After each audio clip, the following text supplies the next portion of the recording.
রাহুলের চলে যাওয়াটা তো খুব স্বাভাবিক নয় এবং এমনভাবে একটা দুর্ঘটনা ঘটেছে। আমরা প্রথম তো দুদিন সময় লেগেছে, নানান রকম প্রশ্ন করেছেন অনেকে, এবং আজকে দাঁড়িয়ে যেটা আমরা বললাম সেটা একটা করতে, সেটাকে পুরোটা প্ল্যান করতে, সেটাকে জায়গায় আনতে আইন একটা এমনই জিনিস, তার নানান দিকে অনেকগুলো বাধা আছে, সেরকম মানুষদের সঙ্গে বসা।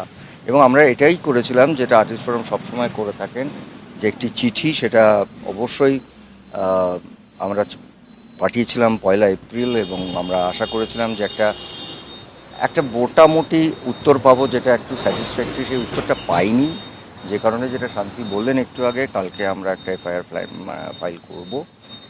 যে চলে গেছেন তাকে ফেরানো যাবে না। আমরা প্রচুর সময় নিয়েছি, এটা নিয়ে অনেকের প্রশ্ন আছে, কিন্তু কিছু কিছু জিনিস থাকে বিশেষ করে যেখানে আইন জড়িয়ে যায়।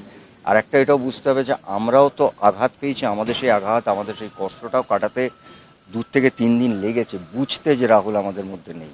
কিন্তু আমরা চেষ্টা করব যে আসল ঘটনাটা জানতে,